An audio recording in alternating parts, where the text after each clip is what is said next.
السلام علیکم ورحمۃ اللہ وبرکاتہ۔ محترم بھائیوں، بزرگوں اور دوستوں، یہ ہمارا اصلاح معاشرہ کا 911واں سبق ہے۔ محترم دوستوں، اتوار کے دن ظہر کی نماز سے پہلے اپنے مسجد میں نے مسجد کے ہی ایک ساتھی کی بہن کا نکاح پڑھایا۔ نکاح میں کتنے لوگ تھے؟ لڑکے والوں کی طرف سے مشکل سے 3 لوگ اور لڑکی والوں کی طرف سے مشکل سے 3 مہمان، یعنی ٹوٹل ملا کر 6 ساتھی، اور مسجد کے اور میں اور ہمارے مؤذن صاحب۔ میرے محترم بزرگوں دوستو، اتنی سادگی کے ساتھ میں وہ نکاح کی کارروائی انجام دی گئی۔ دولہے میاں آٹو رکشے میں بیٹھ کر 2 ساتھیوں کے ساتھ میں آئے۔ میرے دل کو اتنی خوشی ہوئی اس کی سادگی دیکھ کر، اور میں نے کہا بھی ان لوگوں سے نکاح پڑھانے کے بعد میں نے کہا دیکھو، اللہ تبارک و تعالی سب سے پہلے تو اس نکاح کی جو برکتیں ہیں وہ آپ لوگوں کو عطا فرمائے، اس لیے کہ ہمارے نبی پاک صلی اللہ علیہ وسلم نے اس نکاح کو سب سے زیادہ برکت والا کہا ہے جس میں بوجھ کم سے کم ہو، یعنی خرچ جس کے اندر کم سے کم ہو۔ اب یہ نکاح میں نے کہا جس کے اندر ایک دم معمولی خرچ ہے، نہ منڈپ کا کوئی انتظام ہے، نہ بارات کا کوئی انتظام ہے، نہ بینڈ باجے کا کوئی انتظام ہے، نہ یہاں پہ ہال کا کوئی خرچہ ہے۔ اور پھر میں نے ان کو کیلکولیشن کر کے بتایا۔ میں نے کہا دیکھو، دولہے میاں سے میں نے کہا دیکھو، ابھی آپ نے سہرے کے اوپر 10 سے 15 ہزار روپئے لوگ خرچ کرتے ہیں، وہ آپ کے بچ گئے۔ شیروانی کے اوپر 10 سے 15 ہزار روپئے، اور وہ نکاح کے علاوہ بعد میں کبھی نہیں پہنتے۔ کپڑوں کے اوپر بھاری بھاری ڈریسز، ولیمے کا الگ، شادی کا الگ۔ اللہ حفاظت فرمائے میرے محترم بزرگوں دوستو، مسلمان جو برباد ہو رہے ہیں اور مسلمانوں کی جو فضول خرچیاں ہیں، مسلمان ہم جو بولتے ہیں نا کہ مسلمان غریبوں کی قوم ہے، مسلمان مفلسوں کی قوم ہے، مسلمان فاقہ کشوں کی قوم ہے، یہ کس وجہ سے ہے؟ یہ ہمارے آمدنی سے زیادہ خرچوں کی وجہ سے ہے۔ اپنی اوقات نہیں ہے، اپنی حیثیت نہیں ہے، لیکن پھر بھی لوگوں پہ امپریشن جھاڑنے کے لیے سود سے پیسے لے کر بڑے بڑے ہال کرنے کا، گرینڈ پارٹی، عالی شان پارٹی، نکاح کی پارٹی الگ، ولیمہ الگ، ولیمے کا خرچ الگ۔ اسی وجہ سے مسلمان آج بدنام ہو رہے ہیں، اور قرضے جو ہے ادا کرتے کرتے کمر ٹوٹ رہی ہے۔ میں نے تھوڑے دن پہلے بتایا تھا، ایک ساتھی نے دعوت دیے تھے مجھے، اور اس کی بیٹی کا نکاح بھی آج سے تقریباً 3 سال پہلے میں نے ہی پڑھایا تھا۔ اور میں نے ان سے کہا، میں نے کہا اور بھائی آپ کی بچی کیسی ہے، اور ماشاءاللہ سسرال میں کیا حال چال ہے؟ انہوں نے کہا مولانا سب خیر و عافیت ہے، لیکن وہ شادی میں جو خرچہ ہوا تھا نا، اس کا قرضہ میں ابھی تک ادا کر رہا ہوں۔ ایسے ہی میرے محترم دوستو، ایک نوجوان، اس نے ولیمے کے اندر کم سے کم 80-90 ہزار روپئے روز کا ہال کیا۔ اس کے اندر جو ڈیکوریشن ہوتا ہے وہ 30 سے 40 ہزار کا، کھانے وغیرہ کا جو اتنا عالی شان اس نے اس کے اندر انتظام کیا، صرف لوگوں پہ امپریشن جھاڑنے کے لیے، پوزیشن بتانا ہے۔ یہ تو میں نے آپ کو معمولی بتایا۔ اللہ رحم فرمائے، مسلمان جو ہے شادی بیاہ پہ کروڑوں روپئے خرچ کر رہے ہیں، کروڑوں۔ تو یہ جس نوجوان کا میں آپ کو واقعہ سنا رہا ہوں، تقریباً 1.5 سال پہلے کی بات ہے، ابھی اس کو بچہ پیدا ہو گیا۔ تو میں نے کہا ماشاءاللہ بھائی، آپ کو اولاد پیدا ہوئی ہے، میں آؤں گا انشاءاللہ بچے کو دیکھنے کے لیے، تو کچھ نہ کچھ ہدیہ تحفہ ضرور، ایک آدھا ڈریس وغیرہ آپ کے بچے کے لیے لے کر آؤں گا۔ تو وہ چونکہ میرے ساتھ میں جو ہے بالکل، یعنی کیا کہیں گے اسے، کھل کر بات کرنے والا نوجوان، اس نے کہا مولانا وہ بچے کے لیے کچھ ہدیہ تحفہ لانے سے بہتر یہ ہے کہ وہ کیش پیسے آپ مجھے دے دینا۔ میں نے کہا کیوں بھائی؟ بولے یار وہ ولیمے کے جو ادھاریاں تھے نا، وہ ابھی تک ادا نہیں ہوئے۔ اللہ حفاظت فرمائے میرے محترم بزرگوں دوستو، قوم کا یہ حال ہے ہماری۔ تو میں نے وہ دولہے میاں کو بتایا جن کا میں نے ابھی نکاح پڑھایا اتوار کے دن۔ میں نے کہا دیکھو دولہے میاں، جو آپ کے 1.5، 2، 3 لاکھ روپئے اللہ کے فضل و کرم سے بچ گئے ہیں نکاح کی فضول خرچی کے۔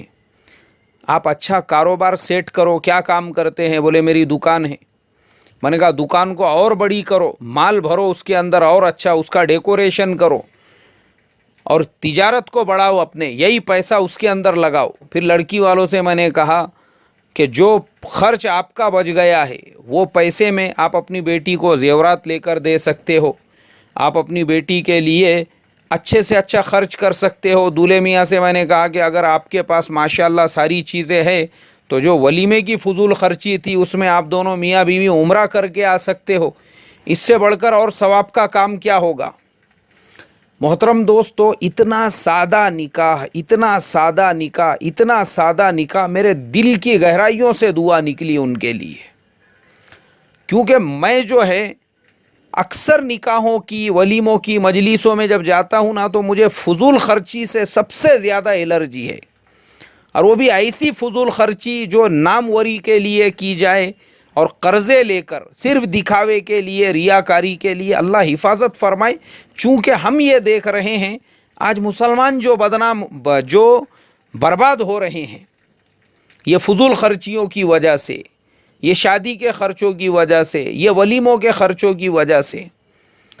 اور ہمارے کمپیریزن میں اگر آپ دیکھیں گے میرے محترم دوستو تو بہت سارے لوگ جن کو اللہ نے آج کے زمانے میں سمجھ عطا فرمائی ہے کہ واقعی میں بھی آج مسلمان برباد ہو رہے ہیں شادیوں کے خرچوں کی، ولیموں کے خرچوں کی اور منگنیوں کے خرچوں کی وجہ سے۔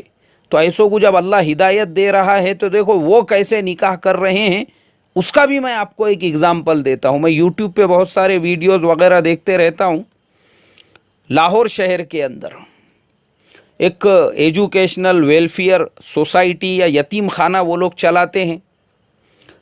وہاں پر ایک بچی، معصوم بچی جو گونگی بہری، اس کو سنے بھی نہیں آتا، بات بھی نہیں کر سکتی، امریکہ کی ایک فیملی نے اس لڑکی سے اپنے بیٹے کا نکاح کرا دیا۔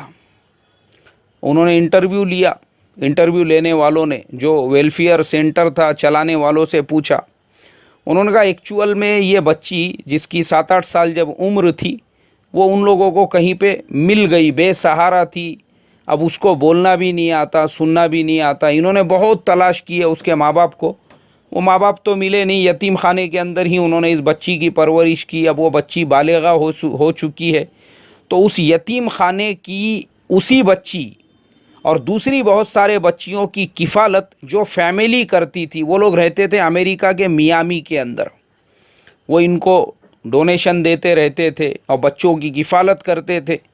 اب ان کو جب پتہ چلا کہ جس بچی کی ہم کفالت کر رہے ہیں، جس کے تعلیم کا خرچ یتیم خانے میں ہم دے رہے ہیں، وہ بیچاری خود معذور ہے، بول نہیں سکتی، سن نہیں سکتی، تو اس فیملی نے کہا، بولے دیکھو الحمدللہ اللہ کے فضل و کرم سے ہمارے پاس تو کسی چیز کی کمی نہیں ہے، امریکہ کے اندر خود کا بہت بڑا کاروبار ہے، خود کے مکانات ہے، اللہ نے ویل سیٹل وہاں پہ کیا ہوا ہے، بس ہم اپنے بیٹے کے لیے ایک دلہن کی تلاش میں ہیں۔ اب وہ بچی اگر شادی کی عمر کو پہنچ چکی ہے تو پھر ہم اسی بچی سے ہمارے لڑکے کا نکاح کرانا چاہتے ہیں۔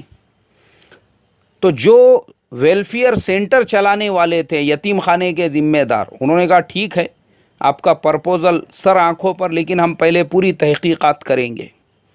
میرے محترم دوستو، قابل تعریف ہے ان کا بھی عمل۔ انہوں نے جو اپنے انٹرویو میں بتایا کہ ہم نے صرف، وہ ہم کو ڈونیشن دیتے ہیں اس وجہ سے اندھے بہرے بن کر اپنے یتیم خانے کی لڑکی ان کے حوالے نہیں کی، بلکہ امریکہ کے اندر پوری تحقیقات کرائی پہلے کہ واقعی میں بھی یہ لوگ وہاں پہ ویل سیٹل ہے یا نہیں، ان کا کیا بزنس ہے، کیا کاروبار ہے۔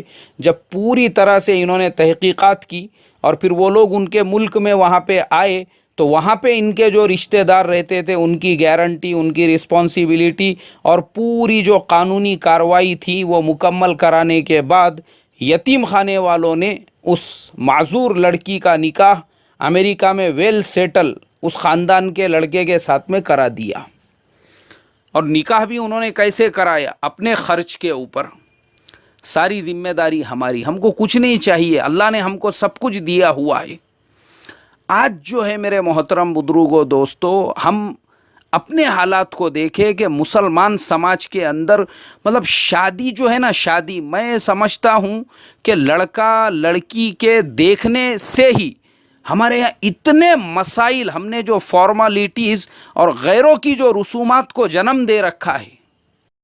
اب مسئلہ ہمارے یہاں پر یہ ہے کہ ہماری قوم کے جو دیندار ہے، دیندار ماشاء اللہ خالی دین کی نمازوں کی حد تک، نوافل کی حد تک، مستحبات کی حد تک، تسبیحات کی حد تک، اشراق اور چاشت کی حد تک جو ہے بڑی بڑی باتیں کریں گے. پورا فوکس ان کا نوافل کے اوپر، پورا فوکس ان کا مستحبات کے اوپر. لیکن جب نکاح کا مسئلہ آئے گا پورے برہمانہ رسوم کے اوپر اتر جائیں گے. اور اس کی میں آپ کو ایک زندہ مثال دیتا ہوں. ایک مسلمان لڑکا ماشاء اللہ اچھا کاروبار، تبلیغ کے کام سے لگا ہوا، سال کے چلے میں پابندی سے جاتا ہے، 3 دن مہینے کے لگاتا ہے، مسجد کے سارے اعمال کرتا ہے. اب اس کو اپنے ہی لائن کے کسی دوسرے اکابر کی لڑکی سے اس نے نکاح کا پیغام بھیجا. چلو بھائی ان کے گھر کی لڑکی جو ہے اپنے نکاح میں. اب جہاں پہ اس نے پیغام بھیجا وہ بیچارہ مجھے بتانے لگا، بولے مولانا پچھلے 3 سال سے میرا یہ جو مسئلہ ہے ان کے یہاں پہ پینڈنگ پڑا ہوا ہے. وہ ہاں بولنے کے لیے تیار نہیں ہے. لڑکی تیار، لڑکی کی ماں تیار، لڑکی کا باپ تیار، لیکن لڑکی کے جو نانا جان ہیں وہ اپنی ضد کے اوپر اڑے ہوئے ہیں. کیوں؟ بولے یار لڑکا اپنے خاندان کا نہیں ہے، لڑکا اپنے برادری کا نہیں ہے، لڑکا اپنے علاقے کا نہیں ہے، لڑکا اپنے، یعنی میرے محترم دوستو لڑکا بھی اور جو لڑکی والے بھی ہے وہ ایک ہی طبقے کے، ایک ہی لائن کے، دینی اعتبار سے بھی دونوں ایک ہی کام کر رہے ہیں. لیکن دونوں کا علاقہ ایک نہیں ہونے کی وجہ سے، برادری ایک نہیں ہونے کی وجہ سے اللہ حفاظت فرمائے میرے محترم بزرگوں دوستوں، اور ہم کو ہدایت عطا فرمائے. اور یہ جو ہمارا فوکس چاشت اور اشراق اور تسبیحات کی حد تک جو رہ چکا ہے، اللہ مجھے اور آپ کو سمجھ عطا فرمائے. یہاں جنازہ نکال رہے ہیں. مجھے جس نے یہ مسئلہ پوچھا اس نے کہا مولانا لڑکیاں جو برباد ہو رہی ہے، برباد، اچھے اچھے رشتے گھروں پہ آ رہے ہیں لیکن اپنی انا کو لے کر، اپنی کبر کو لے کر، اپنی ابلیسیت کو لے کر گھر کے جو مکھنڈ وہ بیٹھے ہوئے ہیں، ان کی انا کو ٹھیس پہنچ رہی ہے. کیوں؟ لڑکا اپنے علاقے کا نہیں، لڑکا اپنے برادری کا نہیں، لڑکی والے ایسے وہ ویسے.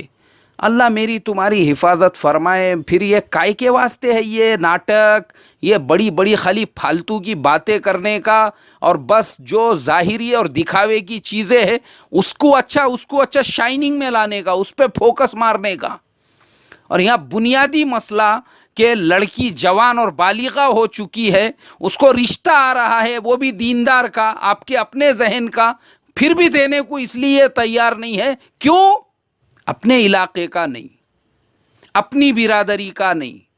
اللہ حفاظت فرمائے میرے محترم دوستو. تو ایسی قوم، اب آپ ہی مجھے آپ بتائیے کہاں سے اللہ تبارک و تعالیٰ کی طرف سے مدد و نصرت آئیں گی؟ آج جو ہم حالات کا شکار ہے، آج وہ یہی ہماری کرتوتوں کی وجہ سے، اپنے ضد کی وجہ سے بیٹیوں کو گھر پہ بٹھا بٹھا کے بوڑھا کیا جا رہا ہے. بوڑھیاں بن رہی ہے وہ گھروں کے اوپر، مگر ان کے نکاح صرف اس لیے کرانے کو تیار نہیں، لڑکا اپنے ذہن کا نہیں، اپنے خیالات کا نہیں، اپنے برادری کا نہیں. اللہ حفاظت فرمائے، اللہ حفاظت فرمائے. اور سیم مسئلہ جو ہے وہ لڑکوں کا بھی، لڑکی کسی دوسرے خاندان کی، دوسرے برادری کی. اور کون ہے یہ دین کی بات کرنے والے، دین کی سمجھ رکھنے والے؟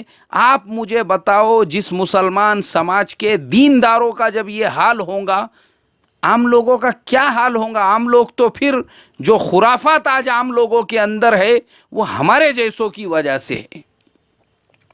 ہم جیسے اپنی ابلیسیت اور اپنی آنا کا ڈھنڈورا لے کر بیٹھے ہوئے ہیں. اس کے لیے جو عام لوگ جن بدعتوں اور خرافات کے اوپر آج ہے وہ ایسوں کی وجہ سے. جب تک ہمارے جیسے دین کی بڑی بڑی ڈینگیں مارنے والے وہ یہ برادری سے، خاندان سے، علاقے سے باہر نکل کے صرف دینداری کی بنیاد پہ نکاح نہیں کریں گے، امت کے مسائل حل نہیں ہوں گے میرے محترم دوستو۔ جیسے وہ ہمارا جو ساتھی تھا، سادگی کے ساتھ، کچھ لینا دینا نہیں، کسی کی کوئی پڑی نہیں۔